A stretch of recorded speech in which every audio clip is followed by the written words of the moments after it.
সুপ্রিয় শিক্ষার্থী বন্ধুরা, আসসালামু আলাইকুম। আজকে আমরা চলতরিৎ সম্পর্কে কিছু আলোচনা করব। এই চলতরিৎ বিষয় নিয়ে তোমরা পূর্বেও জেনেছো। আজকে আমরা চলতরিৎ বিষয় নিয়ে কিছু কথা বলবো। আমরা প্রথমত চলতরিৎ বিষয় নিয়ে আমরা ডিজিটাল স্ক্রিনেও দেখানোর চেষ্টা করব, আর হোয়াইট স্ক্রিনেও আমরা চলতরিৎ সম্পর্কে দেখানোর চেষ্টা করব। চলতরিতের প্রধান অংশে দুইটা অংশ আছে, যেটা আমরা বর্তনী যুক্ত করি। তো আমরা দুই ভাবে বর্তনী যুক্ত করতে পারি। একটা হচ্ছে যে শ্রেণী ভাবে আবদ্ধ করতে পারি বর্তনীকে, শ্রেণী বর্তনী। তারপরে আরেকটা হচ্ছে যে সমান্তরাল বর্তনী।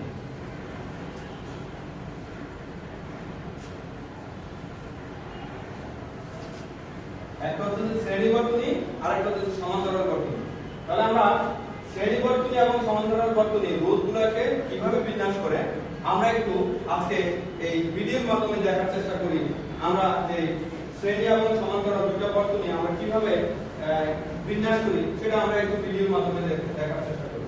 ঠিক আছে বন্ধুরা, আজকে দেখো যে আজকে এখানে আমরা একটা বর্তনীর অংশতে দেখতে পাচ্ছি যে এখানে একটা বর্তনীর অংশে দেখতে পাচ্ছি, দেখো শ্রেণী সমবায় যুক্ত আছে, তারপরে মিশ্র বর্তনী যেটা সমান্তরাল ভাবে যুক্ত আছে। তো শ্রেণী সমবায় এবং সমান্তরাল সমবায় দুটোটাই আমরা কিভাবে যুক্ত করব আমরা চিত্রের মাধ্যমে দেখতে পাচ্ছি। চিত্র থেকে আমরা আবার মিশ্র বর্তনী যেটাকে বলবো, অর্থাৎ শ্রেণী এবং সমান্তরাল যে বর্তনীতে উভয়গুলোই রূপ থাকে সেটাকে আমরা মিশ্র বর্তনী বলি।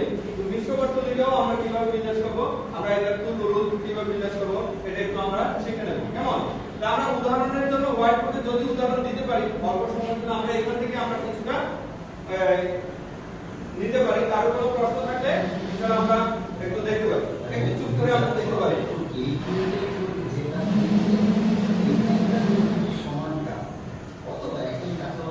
এই তিনটার পরিবর্তে যদি একটা রুল ইউজ করে তোমার কাজ করে, তাহলে এই তিনটার পরিবর্তে একটাকে গুণ করে আমরা এখানে ওনার কথা থেকে আমরা মোটামুটি ধারণা করতে পারি R1 R2 R3 তিনটা রোধ আছে। তিনটা রোধকে আমরা যখন তুল্য রোধ হিসাব করব সেটাকে আমরা RS বলতে পারবো। কেমন? তো আমরা যখন শ্রেণীভাবে এই RS টাকে কাউন্ট করব তখন R1 R2 R3 তিনটার যোগফল হচ্ছে যে RS। কেমন? আবার ঠিক সেম সমবায় বর্তনীর ক্ষেত্রেও ঠিক সেম আমরা একইভাবে একই কাজ করব। R1 R2 R3 এই তিনটা রোধকে যখন আমরা সমান্তরাল তুল্য রোধ হিসাব করব ঠিক সেম এটাকে RP হিসেবে নির্ধারণ করব। RP দিয়ে বলা হয় প্যারালাল রোধ, রেজিস্ট্যান্স যাকে আমরা বলি। RP বলতে আমরা বলবো প্যারালাল রেজিস্ট্যান্স, আর RS যেটা আছে এই যে RS এই RS কে বলা হয় সিরিজ রেজিস্ট্যান্স। তাহলে আমরা সিরিজ রেজিস্ট্যান্সের বুঝতে পারলাম। আর সমান্তরালটা ঠিক সেম, আমরা সমান্তরালটার সূত্রটা একটু লিখে নেই। সমান্তরালের দ্বারা সূত্রটা হবে 1/RP = 1/R1 + 1/R2 + 1/R3। ঠিক আছে? ঠিক এইভাবে 1/RP হবে 1/R1 + 1/R2 + 1/R3। এটা হবে যে RP, that is parallel resistance. কেমন?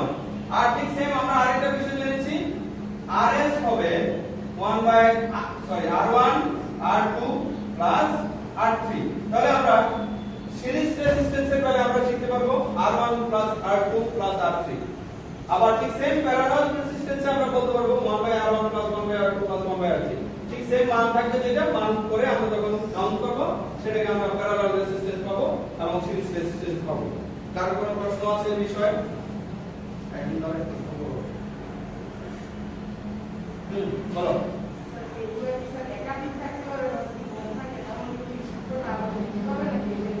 আচ্ছা, গুড, থ্যাংক ইউ। বসো। তাহলে আমরা R1 R2 R3 তিনটা পাইছি। আমরা এখানে অনেকগুলো রাখতে পারি, n সংখ্যক রেজিস্ট্যান্স পর্যন্ত থাকতে পারবে। ঠিক আছে? তো আমরা যখন n সংখ্যক রেজিস্ট্যান্স যাবে তখন ডট দিয়ে এভাবে n সংখ্যক পর্যন্ত যাবে। কেমন? আবার ঠিক সেম এখানে যদি আরো থাকে ডট দিয়ে যত সংখ্যক থাকবে তত সংখ্যক যাবে। একটা বর্তনীতে সাধারণভাবে আমরা 7টা বা 8টা রোধ দিয়ে সর্বোচ্চ তুল্য রোধ নির্ণয় করি।